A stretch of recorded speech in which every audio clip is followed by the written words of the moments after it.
Right now, at this very moment, the most powerful man in Iran is a man almost nobody in the West can name. A man who has not given a single speech, who has not appeared on a single stage, who has not shown his face to a single camera since the day he inherited the most dangerous job on the planet. His name is Mujtaba Khamenei. He is the new supreme leader of the Islamic Republic of Iran, and he is invisible. And every Western analyst is looking at that silence and telling you the same thing. They're saying Iran is paralyzed. They're saying the regime is leaderless. They're saying the new leader is weak, hiding, afraid to show himself while American bombs fall and his father lies buried in Mashhad. And I'm here to tell you that is exactly backwards. That silence is not weakness. That silence is a message. And if you understand what that message actually says, you will understand more about where this war is going than every headline you have read this week combined.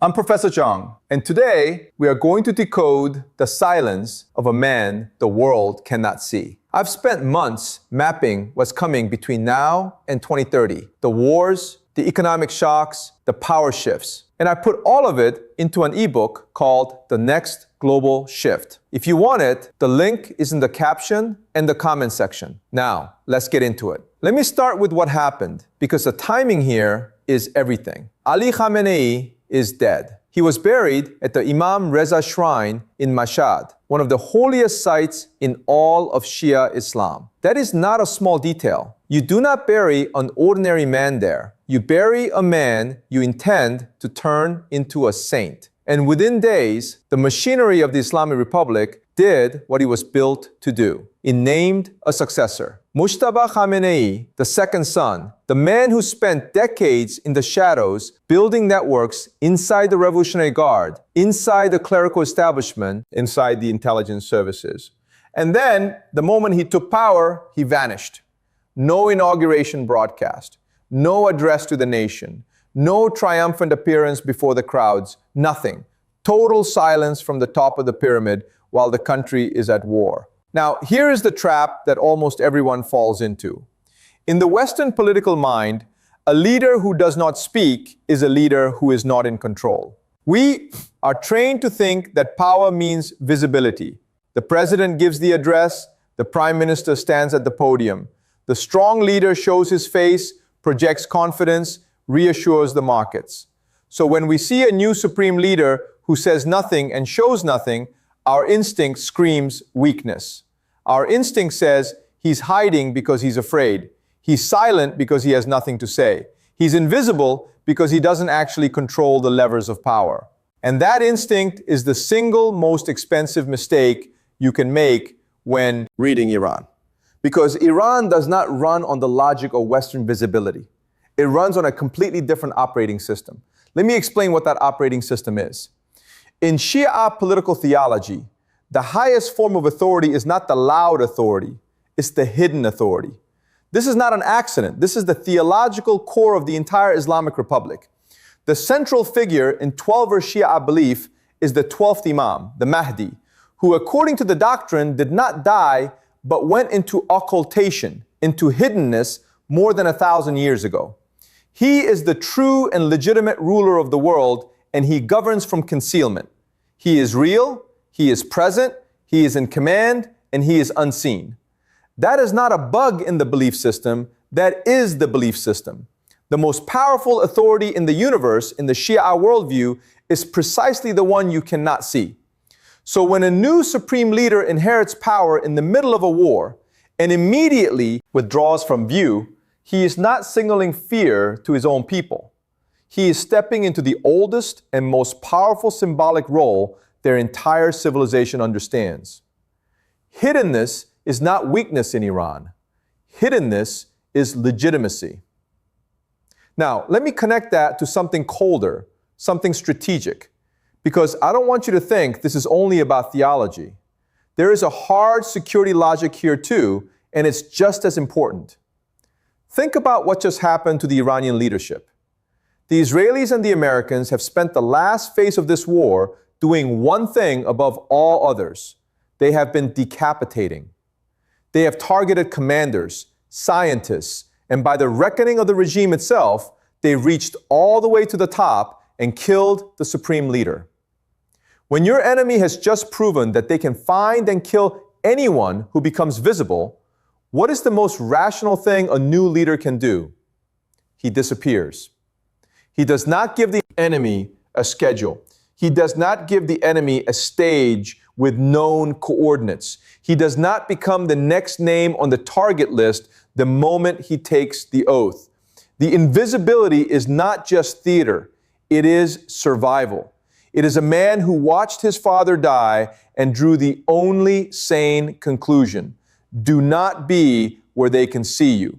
And here is where it gets genuinely dangerous, because those two things, the theological logic and the security logic, reinforce each other perfectly. In most countries, these two would pull in opposite directions. A leader who hides for safety would look weak and lose legitimacy.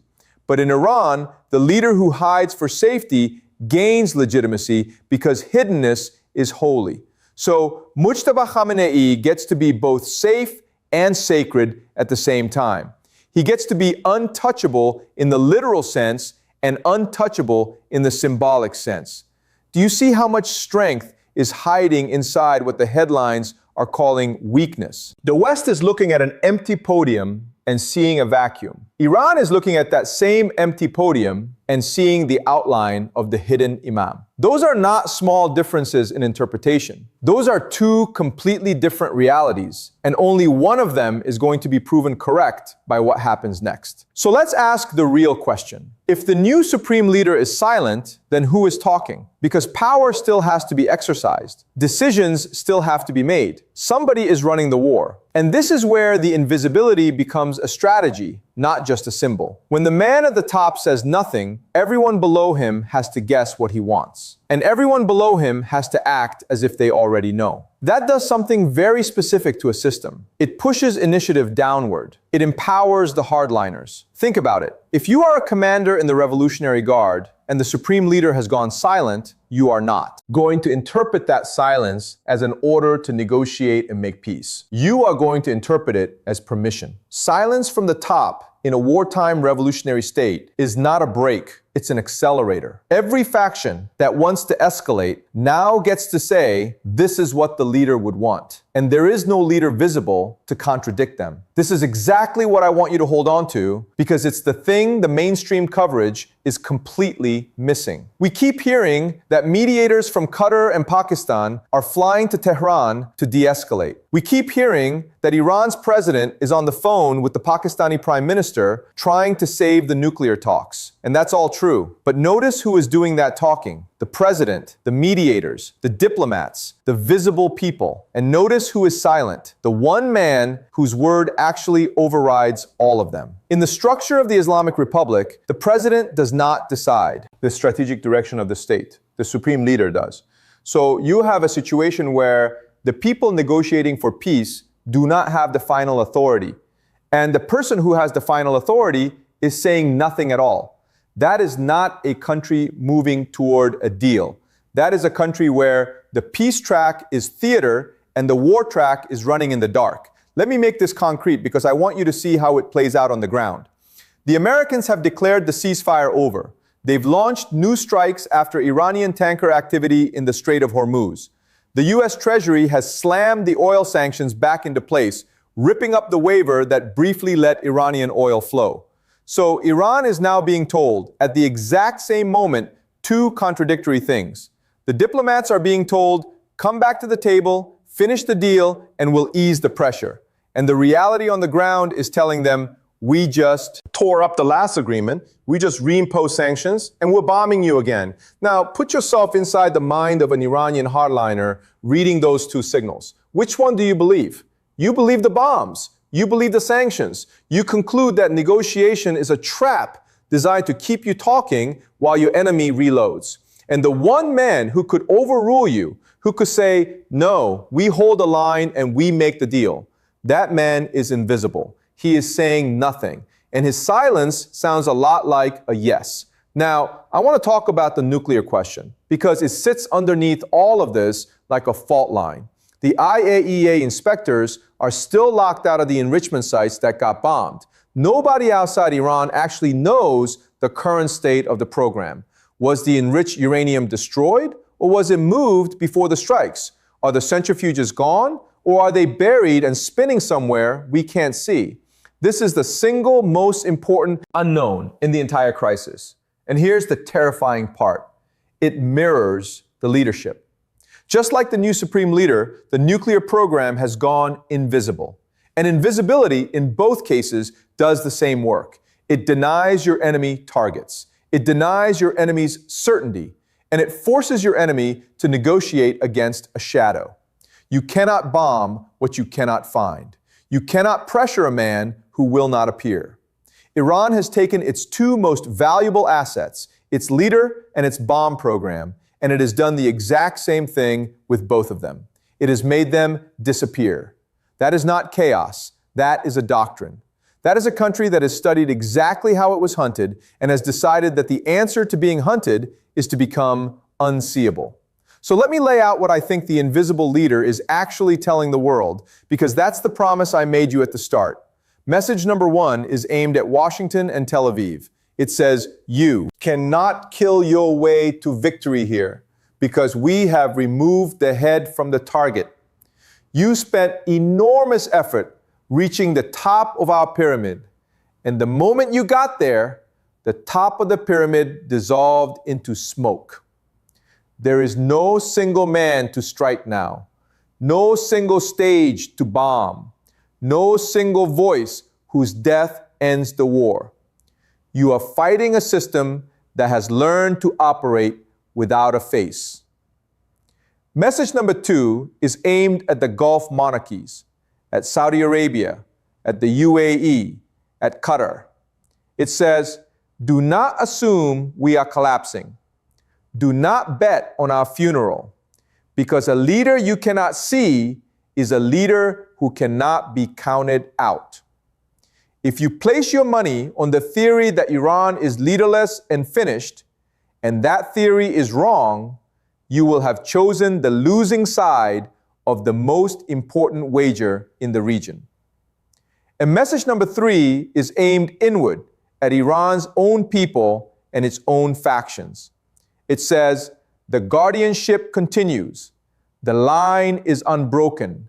The revolution did not. Die in Mashhad. Rally, do not scatter. And here is the part that should genuinely worry anyone hoping this war winds down. An invisible leader is almost impossible to negotiate with. Think about why. Diplomacy requires a decider. It requires someone who can sit across the table or send a trusted envoy and say the words, this is the deal, I accept it, it is binding. When the true authority is hidden, deliberately, structurally hidden, then no envoy can fully commit the state because the envoy can always be overruled by the silence above him. The Americans can sign an agreement with Iran's president tomorrow, and it would be worth almost nothing, because the president is not the man who decides whether the missiles fly. So, the invisibility that protects the leader and sanctifies the leader also does one more thing. It makes a real peace deal structurally impossible, because there is no visible hand to shake and no visible signature that closes the war. You cannot end the war with a ghost. Now, let me steelman the other side for a moment, because I don't want you following the logical power blindly. I want you following it honestly. There is a reading in which this really is weakness. It's possible Mujtaba Khamenei is hidden because his succession is contested, because the clerics in Qom have not fully blessed him, because the Revolutionary Guard commanders don't trust a leader who inherited power rather than earning it in the field. In that reading, the silence isn't strategy. It's a leader who cannot yet command the loyalty he needs to speak. And I'll be honest with you, that reading is not impossible. A hereditary handoff in a state that officially claims to choose its leader through a council of experts creates real friction. But here is why I still lean the other way. Even if the succession is contested, the smart play for a contested leader is still silence. Because the moment he speaks and someone powerful ignores him, his weakness becomes public and permanent. Silence buys him time to consolidate. Silence lets him negotiate with his own factions before he ever has to negotiate with the enemy. So whether he is strong or whether he is weak, the invisibility is the correct move. And that is precisely why it tells us so little comfort. It's the strategy of a strong leader hiding to strike, and it's also the strategy of a weak leader hiding to survive. And from the outside, we cannot yet tell which one we are dealing with. That uncertainty is not our advantage, it's Iran's. So where does this actually go? Let me give you the shape of the next phase as I read it. In the near term, expect the visible track and the invisible track to run at the same time and contradict each other constantly. You will see diplomats fly to Tehran, and you will see strikes continue. You will see talk of reviving the deal, and you will see the Strait of Hormuz stay dangerous. Do not be confused by contradiction. That contradiction is the system working exactly as designed. One hand extended for negotiation, while the other hand, the hidden one, keeps the war options fully loaded. In the medium term, watch for the first controlled appearance of the new supreme leader. When he finally does show himself, it will not be an accident and it will not be routine. It will be chosen for maximum effect at a shrine, in front of a mobilized crowd, timed to a moment when it converts silence into overwhelming presence. That is the moment the message changes. And when it comes, you'll know the consolidation phase is over and something new is beginning. And in the long term, the deepest signal here is about how this entire conflict is mutating.